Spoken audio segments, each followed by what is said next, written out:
बज रहे हैं दोस्तों शाम के 5:15 और शुरू हो जा रही है मेरी इवनिंग टू नाइट रूटीन। तो वीडियो शुरू करूं उससे पहले स्वागत है आप लोगों का मेरे channel life and living of Reena में।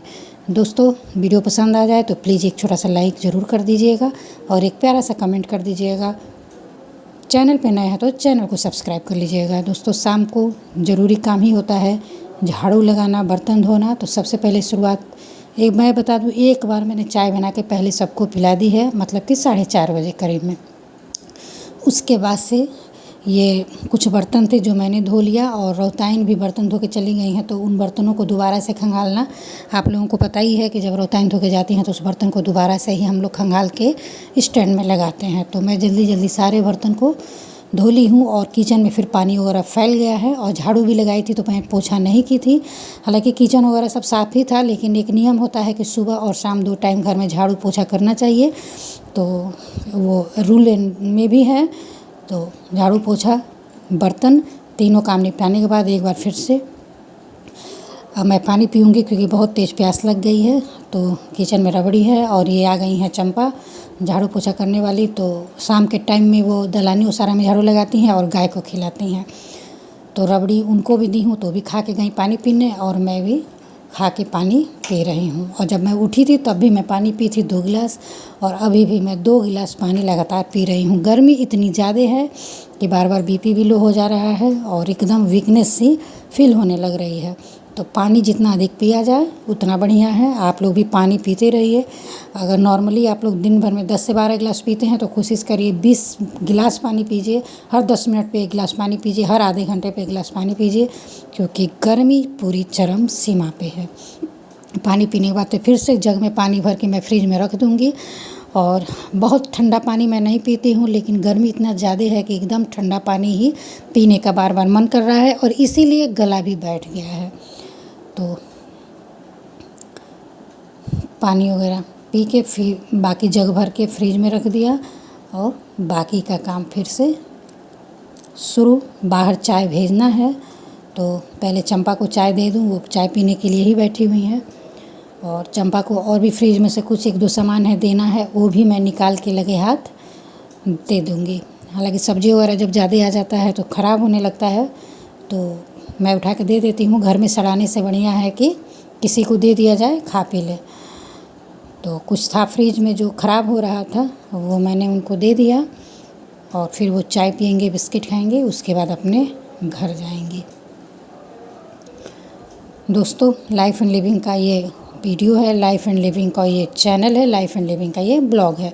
तो मेरे लाइफ में क्या कुछ चलते रहता है, 19-20 होते रहता है, वो सारी चीज़ें मैं आप लोगों के साथ शेयर करती हूँ। और शाम का रूटीन, जितना मॉर्निंग का रूटीन बिजी वाला होता है उतना शाम का नहीं रहता है। शाम को थोड़ा सा रिलैक्सिंग ही काम होता है, आराम आराम से। और 2 दिन के लिए मैं चली गई थी सेवरही, कुछ ज़रूरी काम था। तो थोड़ा सा किचन मेरा अस्त व्यस्त, ज़्यादा गंदा तो नहीं हुआ है, साफ़ ही है, लेकिन थोड़ा सा डिब्बा वगैरह आगे पीछे हो गया है। और चूँकि मैं एकदम ये नहीं कि बहुत मेरे अंदर हुनर है या मैं बहुत कायदे से रखने वाली हूँ, लेकिन फिर भी अपने हिसाब से मैं मैनेज करके रखती हूँ, अच्छे से लगा के रखती हूँ। चाहे सुबह का समय हो चाहे शाम का समय हो, जब तक किचन बिल्कुल परफेक्ट तरीके से साफ़ सुथरा और डिब्बे सारे ऑर्गेनाइज़र सारे जब तक अच्छे से रखे नहीं जाते हैं तब तक मुझे अच्छा नहीं लगता है, काम किए नहीं बनता है। तो चाय बना के मैं दे दी हूँ और जो पीने वाले थे, और चाय अभी बन भी रही है, गैस चूल्हे पे है। और साथ ही साथ मैं डिब्बे भी साफ़ कर ले रही हूँ और उनको जो सही तरीके से लगाया जाता है, जो तरीके से कहा जाता है, उसको मैं तरीके से लगा रही हूँ। और साथ ही साथ गीले कपड़े से पोंछते भी जा रही हूँ। और सारे डिब्बे मैं नीचे उतार के उसका रैक पहले ही साफ़ कर दी हूँ। वो वीडियो में आपको नहीं दिखा है क्योंकि वीडियो थोड़ा सा फास्ट मोड पे मैं एडिट की हुई हूँ। और काम जितना ज़्यादा हुआ है, अगर सारी चीज़ें मैं उसमें डालती तो वीडियो काफ़ी लंबा हो गया रहता। तो मैं डिब्बों को पहले आगे पीछे करके लगा रही हूँ। जो यूज़फुल डिब्बे नहीं है उनको पीछे रखूँगी और जो एकदम से लगातार यूज होते रहते हैं, हल्दी, मसाले, तेल, नमक वगैरह, बिस्किट वगैरह के डिब्बे, उसको मैं सामने रखूँगी। और जिन डिब्बों में पास्ता वगैरह मैगी रखी हूँ उनको पीछे रखती हूँ, क्योंकि उनका काम रोज़ रोज़ नहीं होता है। और बेटी गई है अपनी दीदी के घर, तो वैसे भी उनका काम नहीं है, वही आती है तो उसको लगता है, तो भी 8 दिन 10 दिन पे एक बार कभी कुछ बन जाता है, तो तभी उन डिब्बों का रोज़ का काम नहीं है। अचार है, अचार तो कोई रोज़ खाता नहीं है, उन डिब्बों को भी मैं पीछे रख देती हूँ।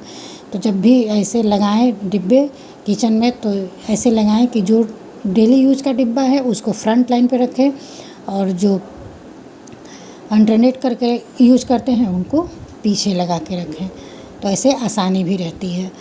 लेकिन सब साफ़ करने की बारी आए तो सारे डिब्बों को साफ़ कर लिया जाता है लगे हाथ, तो सब कुछ साफ़ सुथरा रहता है।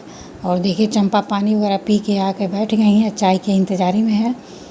और हम सभी लोग एक बार चाय पी चुके थे, लेकिन ये लेट से आई हैं। और देखिए मैं अपना चाय पी भी रही हूँ, और बाहर कई लोग आए हुए हैं, चाय मैं किससे भेजूँ?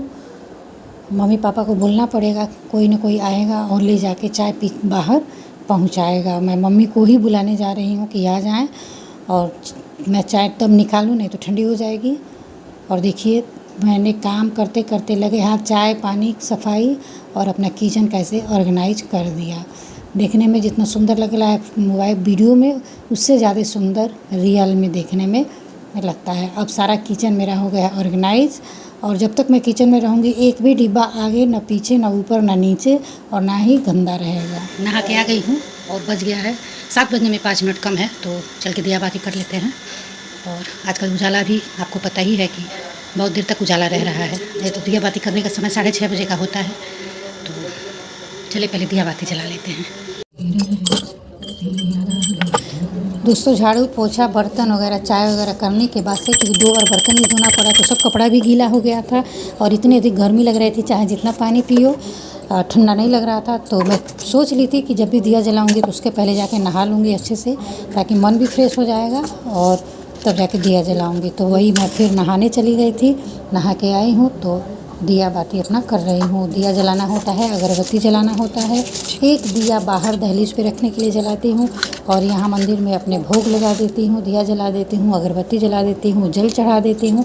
ऐसे मेरा, और जो भी टूटी फूटी शब्दों में स्तुति है जो शाम के टाइम पढ़ा जा सकता है, सुबह वाली नहीं, जैसे कर्पूर गौरम है या भोग लगाने वाला जो भी है वो मैं पढ़ लेती हूँ अपना, और ऐसे मेरा दिया बाती हो जाता है।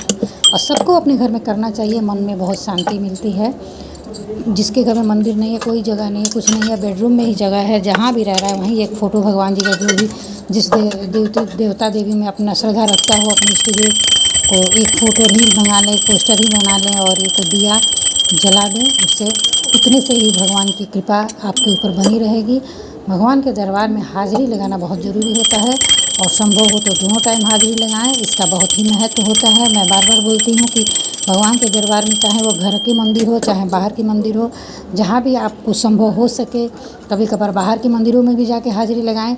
लेकिन घर में अगर मंदिर है, कुछ लोग पूजा करते हैं, कुछ लोग नहीं करते हैं, तो ये गलत बात है।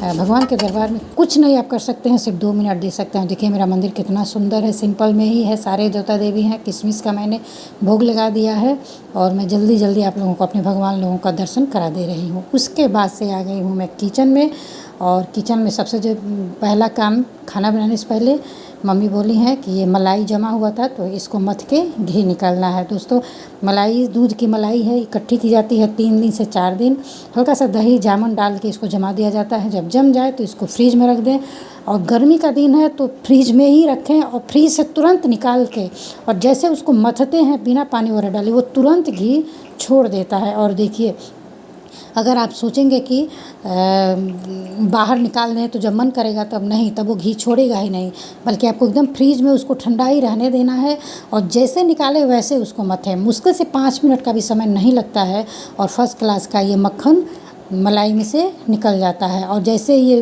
पानी छोड़ने लगे मक्खन, उसमें हम पानी डाल देते हैं, पानी डाल देते हैं तो मक्खन ऊपर आ जाता है, और उसकी मट्ठा जिसको कहते हैं वो नीचे रह जाता है। तो फिर ऐसे विक्सर से इससे ये जो विक्सर है ना, इससे मथना बहुत आसान भी है।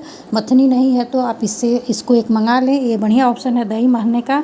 इसे आप दही मथेंगे तो बहुत अच्छे तरीके से मथ भी जाता है, छूट भी जाता है, और ज़्यादा मतलब ये नहीं कि फैलता भी है।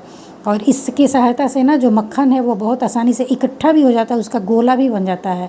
और देखिए मैं मलाई को पीछे मक्खन को कर दी हूँ और मट्ठा को एक बर्तन में निकाल दी हूँ। कितना गाढ़ा मट्ठा है, पानी मैंने कम डाला है, बहुत ज़्यादा पानी डालने की आवश्यकता नहीं है। अब गैस जलाऊँगी और बिल्कुल लो फ्लेम पे इसको रख दूँगी मैं मेल्ट होने के लिए, यानी कि घी तैयार करने के लिए। तो एक तरफ हो रहा है ये घी तैयार, और मट्ठा जो लस्सी है उसको मैं उठा के फ्रिज में रखूँगी, क्योंकि कल दोपहर में उसका इस्तेमाल किया जाएगा। खाना खाने के बाद उसको हम लोग पिएंगे और फिर रात में ही खाने की व्यवस्था एक तरफ। तो ये है नेनुआ और प्याज की सब्ज़ी, सिर्फ मेरे और पापा के लिए बन रही है। मम्मी को खाना है जावर, जो लौकी और चावल का बनता है, तो उसका भी वीडियो मैंने इसमें शेयर किया हुआ है, लेकिन पूरा रेसिपी नहीं। और इधर देखिए घी भी बन के तैयार हो गया, मैं चम्मच में दिखा दी हूँ। घी जब हल्का गोल्डन हो जाता है तो उसके बाद से लौकी में छिलके और इसका बारीक बारीक कट कर लूँगी जावर बनाने के लिए। जावर की पूरी रेसिपी मैंने शेयर नहीं की हुई है।